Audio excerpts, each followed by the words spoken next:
Why don't you give me a little bit about your background, how you kind of got started into wedding photo and wedding video? Several years ago, started off shooting for a chain studio. That's where I met Travis. And that's where we kind of learned the ins and outs of the business. I remember you had a lot more hair back then too. I did, yes. I had a full head of hair. And it's a great learning experience. And also we worked for a couple other chain studios along the way. And that's kind of where you learn stuff, kind of how to work the camera angles, work in weddings. And one thing really kind of sticks out in my head is I remember the first day and the first wedding. And I was getting ready to go out, and management, what they told me, under no circumstances, tell them it's your first day.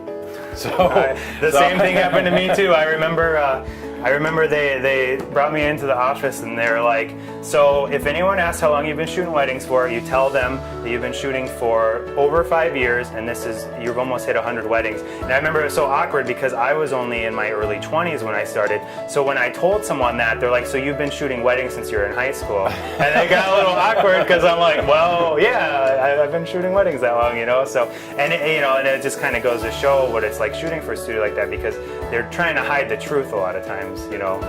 And I think that's what happens in, a lot of brides and grooms, they're kind of looking for a photographer or, a video person to shoot their wedding.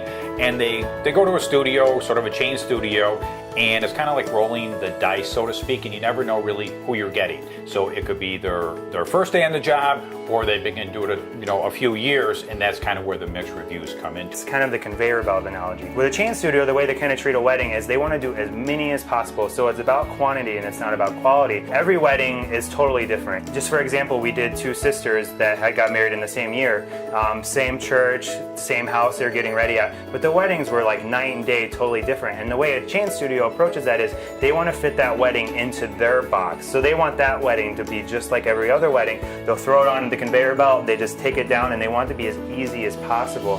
Whereas to us, it's not so much about the quantity, it's about the quality. We want every wedding to be totally different, from the time that we meet with the couple to showing up for preparation to the end of the day. We take a totally different approach to the way we shoot, and that carries over as well into the editing. So that way, when the couple gets their wedding, they might have been at the same ceremony and the same reception location, but they're going to be like, wow, this wedding is like my wedding.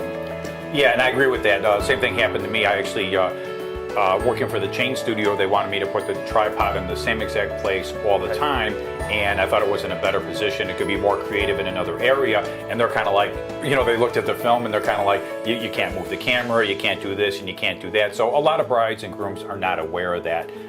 They kind of, like you said, it's that cookie cutter approach. Yeah, what they have. And I remember the same kind of thing happened to me where they actually told me that I need to cut down on my creativity.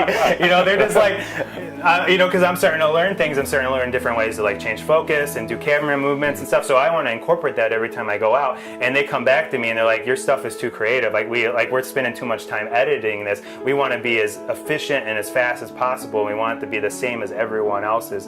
And it's just like it makes it for a boring video.